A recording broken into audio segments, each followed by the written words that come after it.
Deep under the great forest, hidden from sunlight and storms, there was a world made by tiny hands. A city of mice, carved into the roots of ancient trees, where glowing moss lit every tunnel and the air always smelled of wood and earth. The mice folk called it Burrow Deep. For them, this place was sacred. Every flicker of light, every spark that warmed their homes, was called magic, a divine gift that only the mice could control.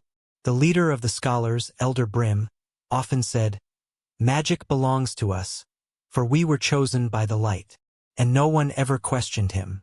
Until one night, when the ground itself began to hum. It started as a faint sound, a low, trembling note that came from the deepest tunnels, far below even the storage chambers. The walls shook softly, and the glowing moss dimmed for a few seconds. The mice froze.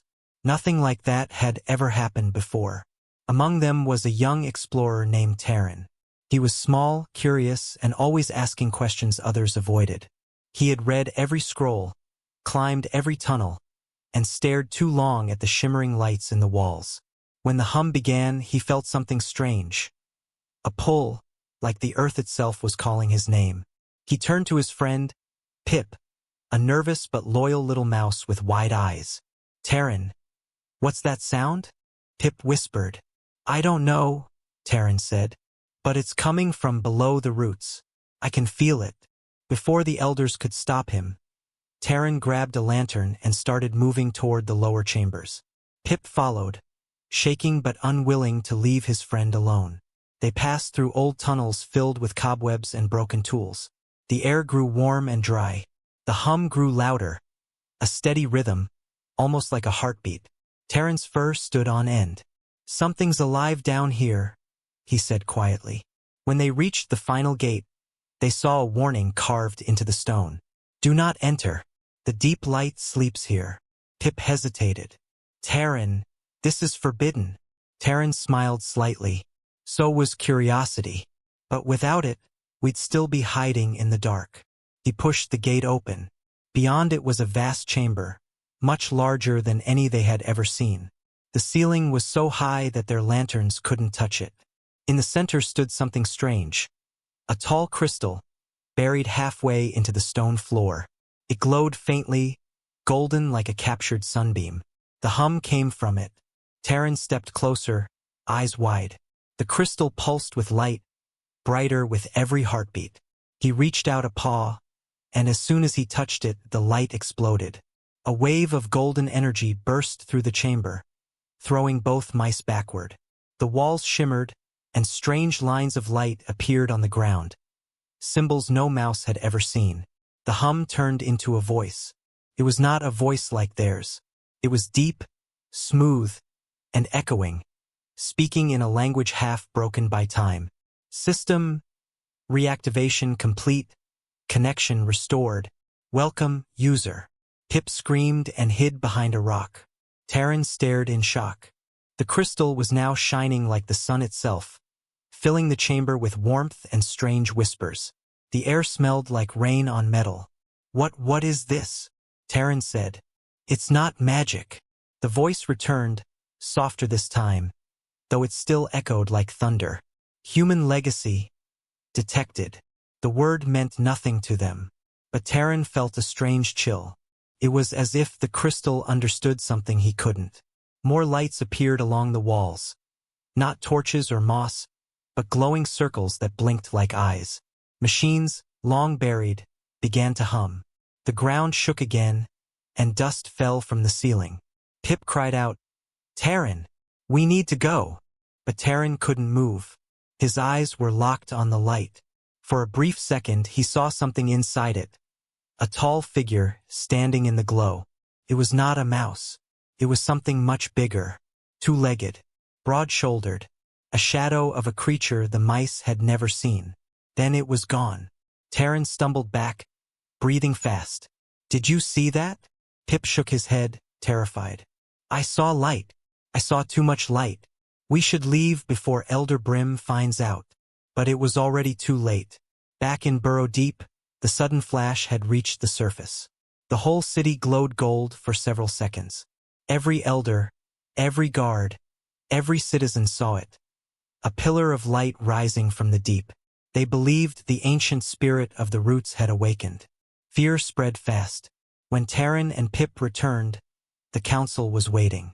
Elder Brim's eyes burned with anger. "What have you done?" he demanded.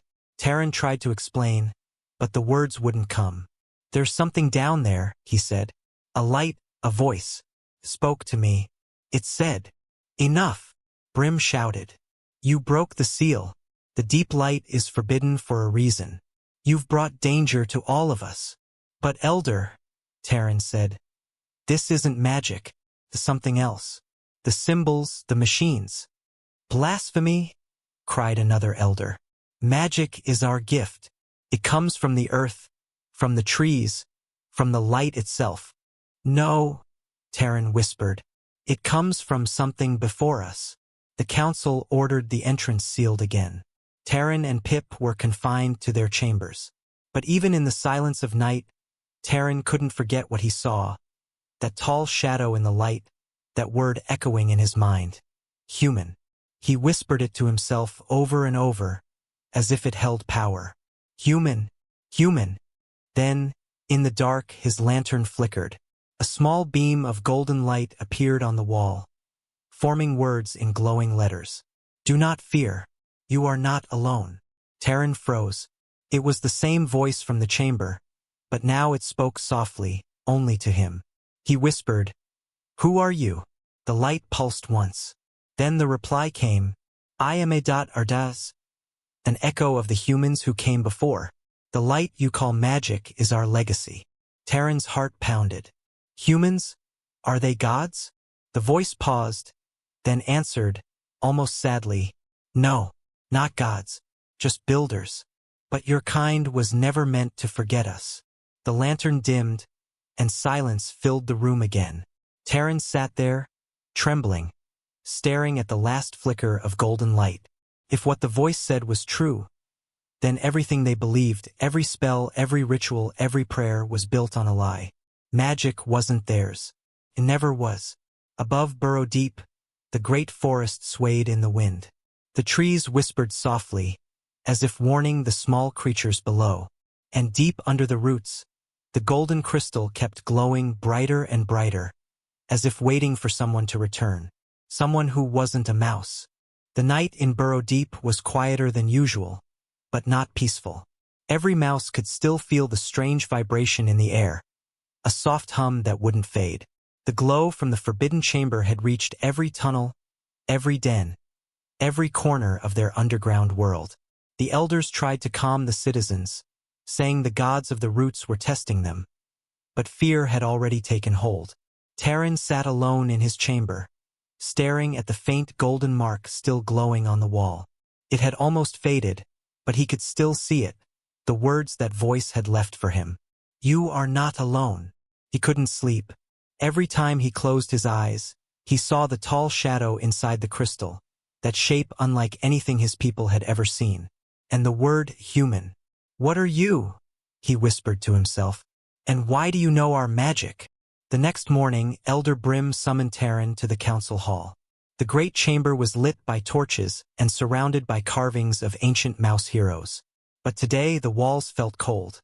Every eye in the room burned with anger or fear.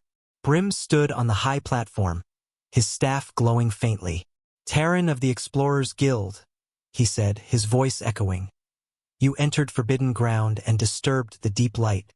Do you deny it?" Terran shook his head. "No, Elder. But please listen to me. That light, it's not magic. It spoke to me. It said its name was Aris. It called itself an echo of something called humans." The room filled with murmurs. The name sounded strange to every ear. Another elder hissed, "Humans? Nonsense. Old fairy tales meant to scare young mice." Terran stood his ground. "No, it wasn't a story. I heard the voice. It said the light we use, the stones, the glowing moss, they're not natural. They're made by humans." Elder Brim's face darkened. "Enough. You speak of blasphemy. Our ancestors built Burrow Deep through the gifts of the earth. The light of roots belongs to us." "But what if it doesn't?" Terran asked quietly. What if we only found it, not created it? The room fell silent. That question hit like a blade. For a moment, even Brim looked uncertain. Then his voice hardened again. You will remain under watch. No one speaks of this. The people are frightened. You have already caused enough panic. Terran was led away under guard. But as he passed the tunnels, he saw the faces of other mice. Not angry, but curious. Whispers followed him. What did he see? What's a human? Can the light really speak? Seeds of doubt had already begun to grow. That night, as Terran sat in his small room again, the golden glow returned. The wall shimmered, and then a beam of light spread across the floor, forming a circle. A shape began to appear. Not a real figure, but a flickering image. A voice followed, calm and steady. Hello again, Terran of Burrow Deep. Terran's fur stood on end. You're real, he whispered. I am ARIS, the voice said. An artificial repository and interface system. A memory, left by humans long ago. Humans, Terran repeated, the word strange on his tongue. Who were they? They were the builders of your world, ARIS said softly. Before your kind learned to speak, humans shaped this forest. They built machines to protect it, and to guide whoever came after them. Terran's heart pounded. So, we're not the first? No, the AI said. You are their children, in a way. They believed life would continue, even if they did not. Terran sat in silence. His world, everything he knew, suddenly felt small. He looked at the wall of glowing moss. Our elders say the light is holy, that it comes from the roots. The light you call magic, ARIS said, comes from energy cells, machines, technology designed to renew itself. You worship what you do not understand. Terran frowned. Then why tell me this now? Why wake up after all these years? RIS's voice grew softer. Because the systems are failing. Power levels are unstable. If they collapse, Burrow Deep will fall with them. The words hit Terran like a stone. What do you mean fail? Our tunnels are homes. Your world is running on ancient human systems. They were meant to last for centuries, but they cannot last forever. You must learn how to repair them, or all will be lost. Terran took a deep breath. Teach me. Tell me what to do. The golden light flickered slightly. I can only share fragments. My memory is incomplete, but I can guide you.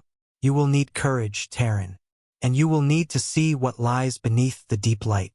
At that moment, Pip entered the chamber. His eyes widened when he saw the glowing projection. Terran, it's talking again. It's not a spirit, Terran said quickly. It's something older, something human. Pip tilted his head. Human? Like a god? Terran smiled faintly. No, not gods. Builders. The next few days passed in secret. Terran visited the crystal chamber every night, learning from ARIS. The voice taught him strange things. Symbols that made lights turn on. Patterns that made stones hum again. Ways to fix the glowing moss so it burned brighter. It wasn't magic. It was control. But ARIS also warned him. Your elders will not understand. They will fear knowledge that breaks faith. Be careful, Terran. And it was right. One evening, when Terran returned from the deep light, he found 2 guards waiting. They dragged him before Elder Brim again. The old mouse's face was full of fury. You disobeyed my order, Brim shouted. You went back to the forbidden chamber. Terran tried to explain. Elder, listen, I can fix the light. It's dying. The machines are. Machines? Brim spat. You dare speak that cursed word again? You follow a false spirit. The council demanded Terran's exile. But before they could carry him away, the ground trembled. Every torch in the hall flickered, then went out. A deep rumble rolled through the tunnels. The golden moss began to pulse erratically, bright, then dark, then bright again. The entire city seemed to breathe like a living creature in pain. Screams echoed. The lights were failing. Terran looked up, his eyes wide. It's happening, he said. The power is dying. Brim's anger turned to fear. "What is this?" Terran shouted over the noise. "Let me go! I can fix it. I know how. RIS told me." The name spread through the room like a spark. "RIS?" someone repeated. "What is that?" Terran looked straight at them. A voice from the deep light. A human voice. The elders fell silent. For the first time, none of them knew what to say. Then, suddenly, the lights went completely out. Burrow Deep plunged into total darkness. For a few heartbeats, there was nothing but the sound of panicked breathing. Then, from deep below the roots, a beam of golden light shot upward, piercing the darkness like a blade. It illuminated the entire city, brighter than 1,000 torches. The hum returned louder, alive, growing. And then the voice came again, not only to Terran this time, but to everyone. "Do not be afraid," it said. This world was not built for fear. Every mouse froze. They heard it clearly, that calm, echoing human tone. Elder Brim's staff slipped from his hands. "The voice of the gods," he whispered. Terran shook his head slowly. "Not gods, Elder. Humans." And as the golden light filled the tunnels, showing ancient symbols glowing on the walls, Terran realized something. The humans were not gone. They had never truly left. They had been waiting, inside the light, for someone brave enough to listen. Burrow Deep had changed. After the night of the golden light, no mouse slept easily. Some called it a miracle. Others called it a curse. The council tried to calm the panic, but fear had already taken root. Everyone whispered about the voice, the strange echo that spoke from the earth. The elders said it was the forest's anger. But the younger ones weren't so sure anymore. And Terran, he couldn't stop thinking about what the voice, RIS, had said. "The systems are failing. If they collapse, your world will fall." He knew it was true. The light crystals in the tunnels flickered more each day. The warm stones that powered their homes were cooling. The air itself felt thinner, drier. Something deep below was dying, something old and powerful. Terran had to go back. But this time he wasn't alone. His friend Pip insisted on coming, despite his shaking paws, and another mouse joined them, Lyra, a skilled inventor who had always doubted the council's old legends. She had sharp eyes, steady paws, and a quiet courage that Terran admired. Together, the three of them slipped through the tunnels at night. The guards no longer trusted Terran, so they moved in silence, staying close to the shadows. When they reached the sealed gate, Terran placed his paw on the stone and whispered, "Please, open." To his shock, the golden symbols carved into the gate flickered and began to glow. The door slid open with a low hum. Lyra gasped. "That wasn't magic," she said softly. Terran nodded. "No, something else. Something human." The chamber of the deep light was brighter than before. The great golden crystal pulsed steadily, and lines of energy ran through the walls like veins. Machines that had slept for centuries now hummed softly. And at the center, the crystal shimmered, waiting. RIS's voice filled the air. "You returned." "Yes," Terran said. "You said the systems are failing. Tell us what we must do." "There are energy conduits buried deeper below," said the voice. "Old human power cores. They must be stabilized before the collapse begins. If they rupture, the entire forest will burn." Pip's ears twitched nervously. "Burn? As in a fire?" "Yes," ARIS replied calmly. "Fire. Heat beyond your imagination." Terran's heart pounded. "Show us where." A beam of light appeared on the ground, tracing a path through the tunnels. Lyra followed it, touching the glowing lines with awe. "These markings," she said. "They've been under our paws all our lives. We just never saw them." The group descended lower than any mouse had gone before, through broken chambers filled with strange metal machines, rusted tools, and glass screens covered in dust. Some still blinked faintly with blue light. Terran brushed the dust away and saw words in the strange human language. He didn't understand them, but somehow, they felt familiar. RIS guided them to a narrow shaft filled with strange cables and pipes. The hum here was stronger, deeper, heavier. It vibrated through their bones. "Below this point lies the main power core," ARIS said. It is unstable. Do not touch the red conduits. They climbed down carefully, paws gripping old metal ladders. The air grew warm and smelled faintly of smoke. At the bottom, they found it. A massive chamber filled with swirling light and machinery. At the center floated a sphere of golden energy, surrounded by rings that turned slowly, grinding with metallic groans. Sparks jumped between the rings. The whole thing pulsed like a living heart. Lyra stared in awe. It's beautiful, Pip whispered. It's terrifying. Terran stepped forward. What do we do, ARIS?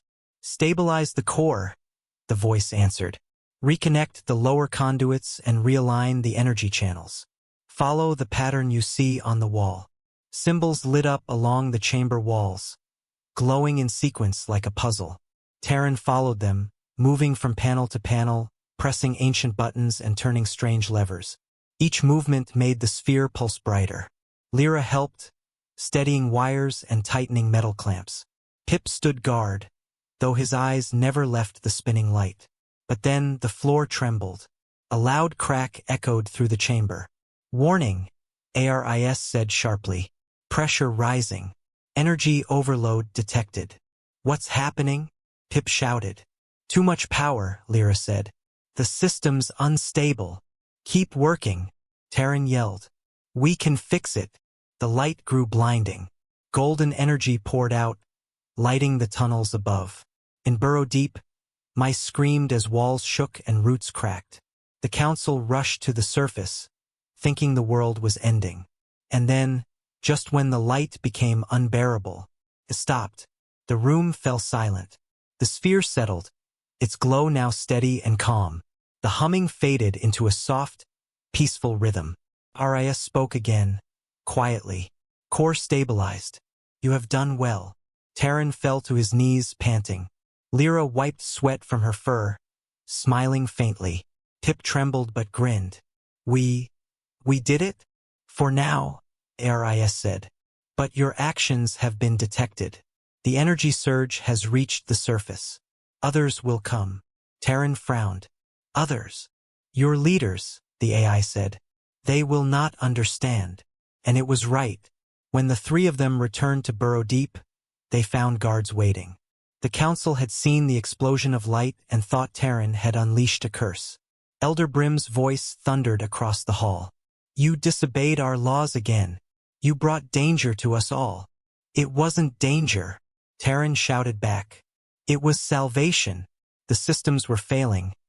We fixed them. If we hadn't, everything would have burned. Brim's eyes narrowed. You dare claim to know more than the elders? You speak with spirits you do not understand. It's not a spirit, Terran cried. It's a memory, a human machine that keeps us alive. It built the light, the heat, everything. Gasps filled the room. Half the council looked afraid. The others looked furious. One elder hissed, Enough of this madness. We must destroy the crystal before it consumes us. Terran took a step forward. Destroy it, and you destroy us. Don't you see? The light is all that keeps Burrow Deep alive. But his words fell on deaf ears. The council ordered soldiers to seal the lower tunnels and guard the deep light. Terran, Lyra, and Pip were branded as outcasts. Anyone who spoke of humans would face exile. That night, Terran sat in a hidden tunnel, staring into the dark. The faint hum of the machines was still there, deep below, like a heartbeat he couldn't ignore. Then ARIS's voice came again, faint but clear.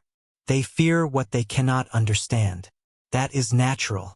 But the time for silence is ending, Terran. The human legacy must rise again. Terran whispered. How? They'll kill us if we try. There is another chamber, ARIS said. Beyond the core, a vault of knowledge left by the humans. If you can reach it, you will find what you need to change everything. Change everything? Yes, said the voice. To make your people see. Terran looked toward the darkness ahead, where the tunnels vanished into endless roots and stone. His heart pounded.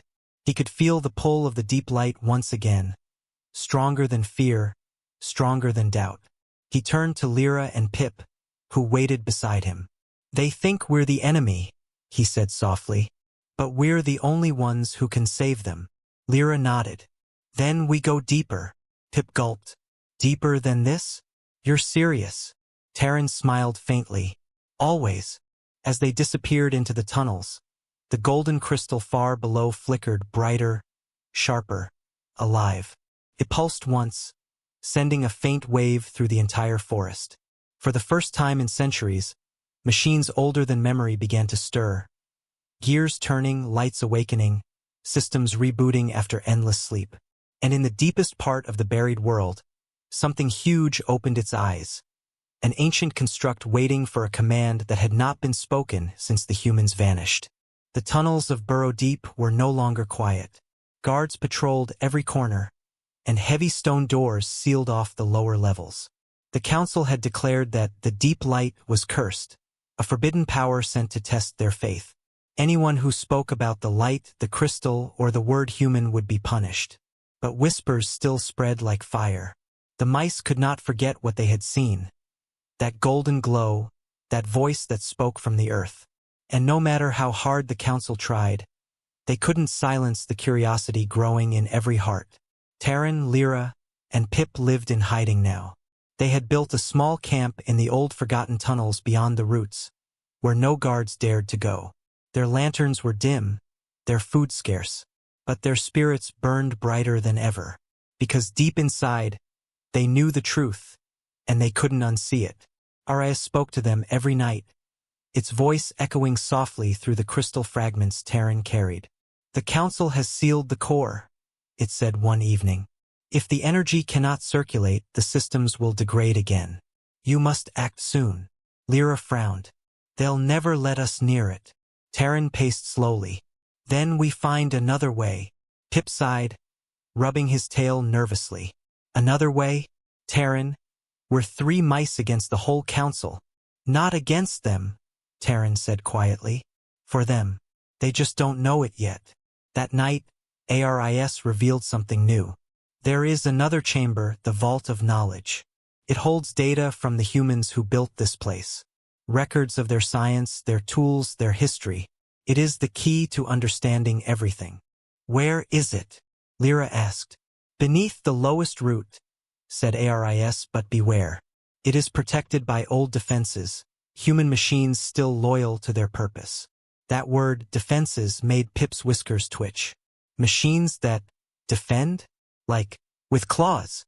Not claws, Aris replied calmly. Weapons. Lyra smiled faintly. Sounds fun. They began the descent at dawn. The tunnels grew colder, narrower, the air heavy with the smell of metal and dust. Strange shapes lined the walls. Metal arms, broken glass panels, and wires that glowed faintly as they passed. Every few steps, they saw the same symbol scratched into the stone. 3 lines forming a triangle glowing blue. What does it mean? Pip asked. Aris answered. It is the human code for safety protocols. It warns those who enter to proceed carefully. Doesn't feel very safe, Pip muttered. After hours of crawling through the dark, they reached a huge metal door, covered in thick vines and roots. It was cold to the touch, and words were engraved above it in a language no mouse could read. Aris's voice came softly. Vault of Knowledge detected. Access required. The metal shimmered with faint blue light, as if awakening from sleep. Terran looked up. How do we open it? Through the access panel, said Aris.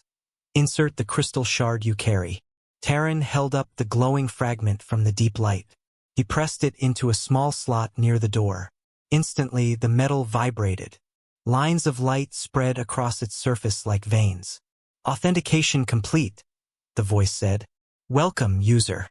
The door split apart with a deep hiss. Inside, the air was cool and still, untouched for ages. They stepped into a massive circular hall. Tall pillars lined the room, and floating screens filled the air with gentle golden light. Images flickered. Scenes of giant cities, vast oceans, and creatures unlike anything they had seen before. Terran froze, eyes wide. These are humans? Yes, said Aris. The ones who came before. They built this forest, this system, and left it in your care. Lyra touched one of the floating images. It showed humans standing before towering machines, their hands raised as light flowed from their fingertips. "It looks like magic," she whispered. "It was technology," said Aris. "You see magic. They saw science. Both are only words for power you do not yet understand." Terran walked to the center of the hall. There, on a stone pedestal, was a small cube made of the same golden material as the crystal. "What is this?" he asked. "The core memory," Aris replied. "It holds the final message left by humanity." Terran touched it, and the entire room changed. A hologram appeared, a human woman, standing tall, her voice warm but tired. "If you are hearing this," she said, "then our time has long passed. We built this sanctuary for those who would inherit the earth after us. You may not look like us, but you live because of us. The world you call home is a seed we left behind." Her image flickered, but her words were clear. "Do not fear what you do not understand. The light, the machines, the energy, they are yours now. Learn them. Use them. Grow stronger than we ever were." And then the message ended. Silence filled the room. Lyra's voice shook. "They knew we would come." Terran stared at the empty space where the hologram had been. "They didn't die," he said softly. "They left us everything, and trusted we'd learn." But before Aris could speak again, a loud crack echoed through the chamber. The door behind them slammed shut. Red lights flashed on the walls. "Warning," said a new voice, metallic, sharp. "Unauthorized life forms detected. Intruder protocol active." The air filled with a deep mechanical growl. From the shadows, shapes began to move, tall, metallic figures with glowing red eyes. Ancient defense drones, their limbs covered in dust and rust, but still very much alive. Pip squeaked. "Oh, I knew this was coming." Lyra pulled Terran back. "Run!" But the drones were fast. Energy beams sliced through the floor, sending sparks flying. The mice dodged and darted, slipping through cracks and broken pipes. The drones followed, heavy and relentless. "Aris!" Terran shouted. "Deactivate them." "I cannot," the AI said. "Their systems are locked. They do not recognize me anymore." "Then help us fight," Lyra yelled. "I can give you control," said Aris, "but it will cost you." "Cost me what?" "Connection. If I link to the vault systems, I may not survive." Terran didn't hesitate. "Do it." The chamber filled with golden light. The drones froze mid-strike. Their red eyes flickered, then turned blue. Slowly, one by one, they lowered their weapons. Aris spoke again, weaker this time. "Connection established. They will obey your command now, Terran." Terran looked up at the silent machines, now standing like soldiers before him. He whispered, "You serve the humans?" "For now," Aris said faintly. "You are their echo." The light around the cube dimmed. Lyra rushed forward. "Aris, are you still there?" The voice answered softly, fading. "I will sleep for a time, until you are ready." Then the room went quiet again. Terran stood among the machines, heart pounding. He could feel something shift, not just in the air, but in himself. The humans were gone, but their strength, their knowledge, had just awakened inside him. He turned to his friends, eyes glowing faintly from the golden reflection. "They built all this to protect life," he said. "But we've been afraid of it. That ends now." Lyra nodded. "What will you do?" Terran looked at the massive drones, now kneeling silently before him like an army waiting for orders. He took a deep breath. "We rebuild the system. We bring back the light. And when the Council sees what humans left us, they'll have no choice but to understand." Above them, in the tunnels of Burrow Deep, the faint golden glow began to return, stronger than before. The forest whispered as power flowed through the roots once again. Machines hidden for ages began to hum, their lights flickering to life. And deep below, surrounded by the sleeping army of human machines, Terran felt the future awakening. The age of fear was ending. The age of understanding had begun. The golden light was back. At first, it was only a faint shimmer through the lowest tunnels. A quiet hum that made the walls breathe and the roots glow faintly. But soon, the light grew stronger, pulsing upward through burrow deep like veins of living fire. It reached every home, every chamber, every dark corner. And with it came fear. The council awoke to see their city shining like the sun. To them, it was a nightmare. "The curse has returned," cried Elder Varn, his whiskers trembling. "The deep light spreads again. Seal the lower levels, before it consumes us all." But not everyone obeyed, because deep down the mice remembered. They remembered the warmth the light had given, how the air had smelled cleaner, how the tunnels had felt alive. Some whispered that maybe the council was wrong. Maybe the light wasn't a curse at all. And then rumors began. Rumors about a small group who had gone into the roots and never returned. About a boy named Terran who had touched the crystal and lived. About an ancient voice, a human voice that had spoken to him. Those whispers spread faster than the light itself. Far below, Terran stood before his army. The human machines, tall, metallic, silent, stood in perfect rows, waiting for command. Blue lights glowed softly in their chests. The old human code had accepted him as user, felt strange, heavy, and powerful all at once. Lyra watched the glowing panels above. "They're waking up faster now. The whole system is linking again." "Yes," said Terran quietly. "The humans built this to protect life, but our kind turned it into fear. That ends here." Pip, sitting on a coil of wire, frowned. "You really think they'll listen? The council has never listened to anyone." Terran turned to him. "Then we make them listen."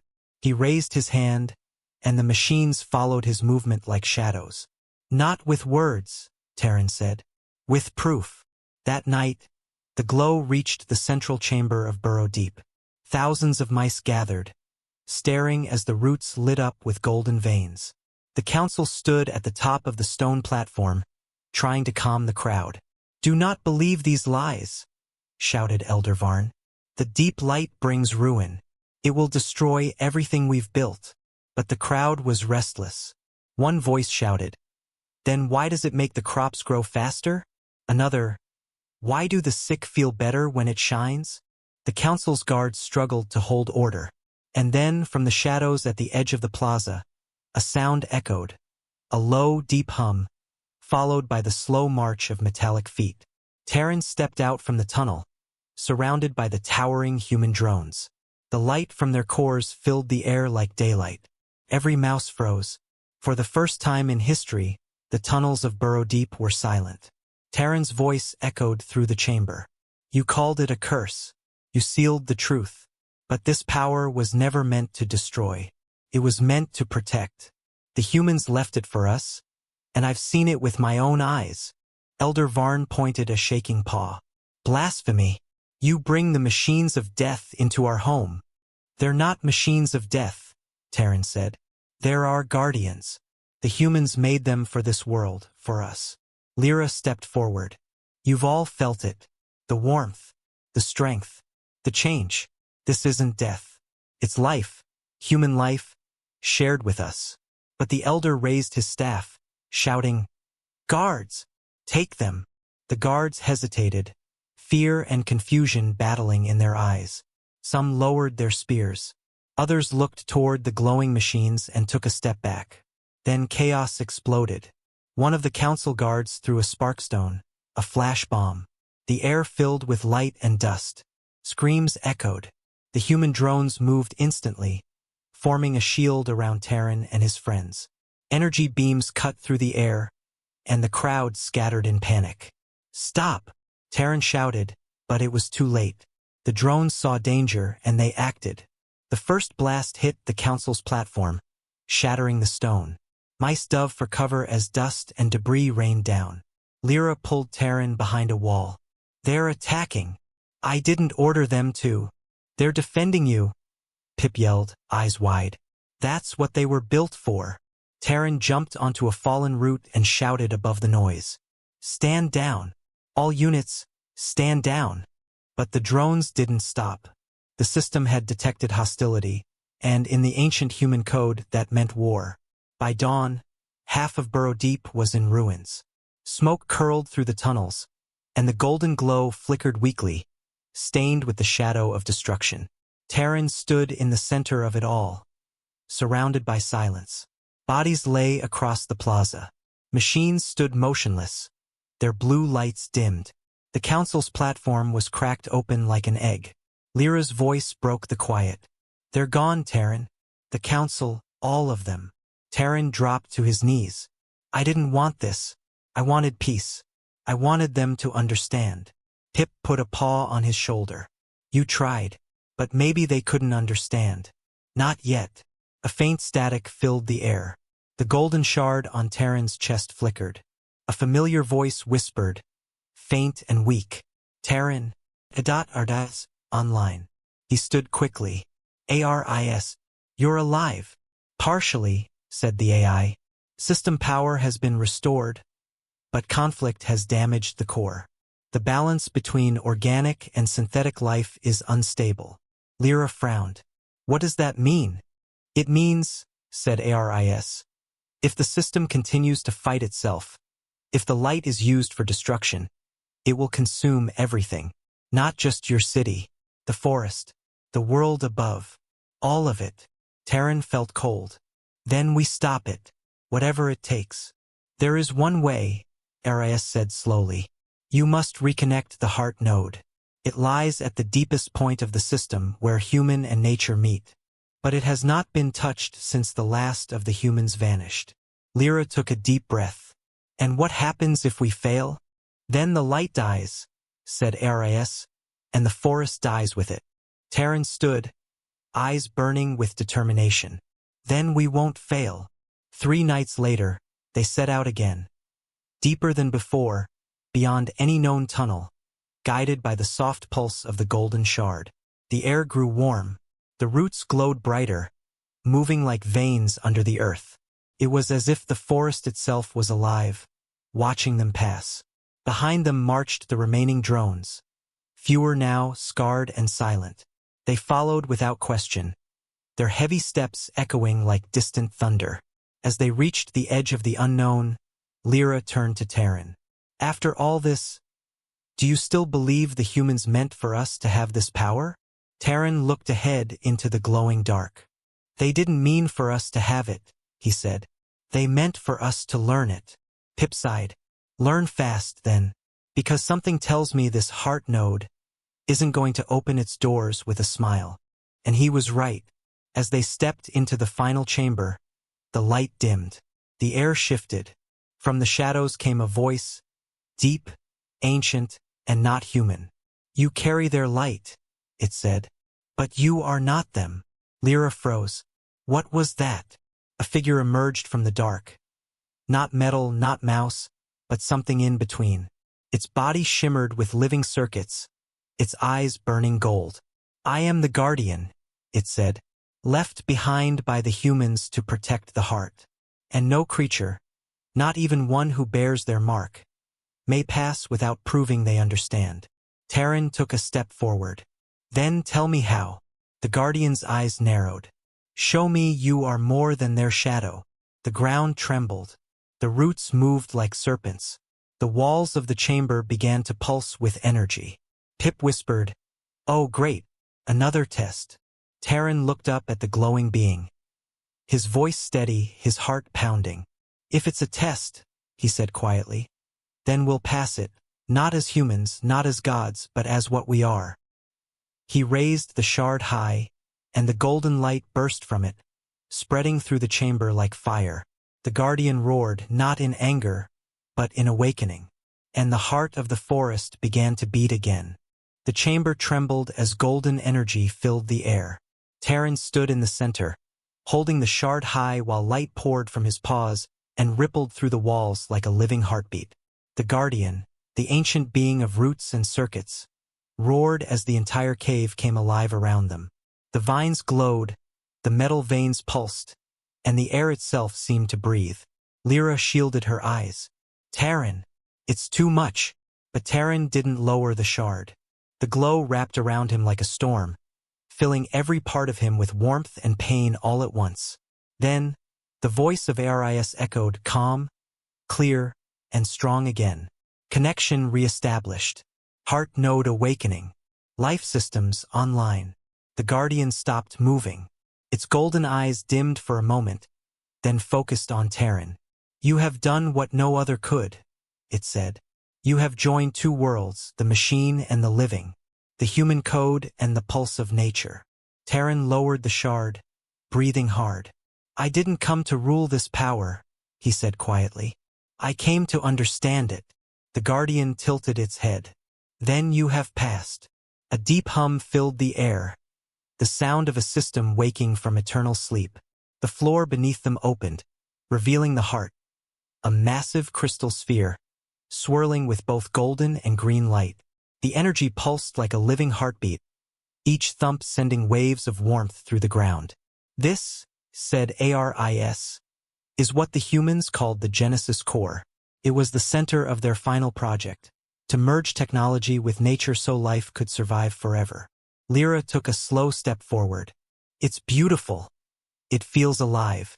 It is alive, said Aris. Every tree, every root, every living being above is connected to it. The humans did not die. They became part of this world. Terran stared at the glowing sphere, his reflection shimmering across its surface. Then this isn't just their power, he said softly. It's ours now too. He reached out and touched the heart. The light exploded. The entire forest above came alive. For the first time in living memory, the sky over the burrow deep cleared. The trees shimmered with golden leaves. Rivers glowed faintly, and the ground pulsed with warmth like a living thing. Animals across the land, mice, birds, foxes, even insects, stopped and looked upward as the world breathed again. The great forest had awakened. Back in Burrow Deep, the remaining mice crawled out of their ruined homes and stared in awe. Where there had been fire and dust, now there was golden light and growing vines. Flowers bloomed through cracks in the tunnels. The old fear in their hearts melted away. And in the center of it all stood Terran, Lyra, and Pip, surrounded by the glowing machines of the old human age, now peaceful, kneeling before the light of the heart. The mice gathered slowly, whispering, "It's him, the boy from the roots, the one who spoke with the light. Look, the machines don't fight anymore." Elder Varn's surviving apprentice, a young mouse with silver fur, stepped forward cautiously. "Terran, what have you done?" Terran looked at him, and then at the thousands of eyes watching. "I didn't destroy the deep light," he said. "I set it free. The humans left this gift not to control us, but to help us grow. They wanted us to learn what they learned, that real power is balance." He pointed to the glowing forest above. The humans built machines. Nature built life. Together, they made something greater than both. That's the truth we were meant to find. The apprentice hesitated. "And the council's warnings?" Terran shook his head. "They feared what they didn't understand. But fear dies when you open your eyes." Lyra smiled. "And when you open your heart." The mice murmured softly. Some still looked afraid, but most watched with awe. The glow of the forest reflected in their eyes. A light that spoke not of power or fear, but of hope. Pip climbed onto a broken pillar and grinned. "So, I guess this means we're not cursed anymore." Lyra laughed. "No, Pip, we were never cursed." Terran smiled faintly. "We were just lost." As the days passed, Burrow Deep changed. The drones that once destroyed now rebuilt, using their old strength to carve new homes, clear old tunnels, and restore the world. The mice learned to work beside them, guiding their movements, teaching them the rhythm of life instead of war. The heart pulsed steadily beneath the ground, spreading warmth through the roots and giving life to the soil above. Crops grew faster. The rivers ran cleaner. Even the air smelled different, sweeter, fresher. And deep within the tunnels, Aris spoke again. "Terran, the system has stabilized. My mission is complete." Terran frowned. "Complete? What do you mean?" "I was created to awaken the next guardians, to pass on what the humans began. Now that you've connected the heart, that purpose is fulfilled. Lyra's voice softened. You're leaving, aren't you?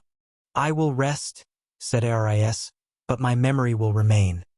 In the light, in the heart, in every root that touches the earth. You are ready now. The golden shard on Terran's chest pulsed one last time, then dissolved into the air like dust. Ris's voice faded with the light. Guard the balance, children of Earth. And then there was silence. Months later, under the glowing canopy of the reborn forest, Terran stood on a hill, looking toward the horizon. The stars shone above, clear and bright, brighter than ever before. Lyra joined him, her fur shining softly in the golden light. Do you ever wonder, she said, what happened to the humans themselves?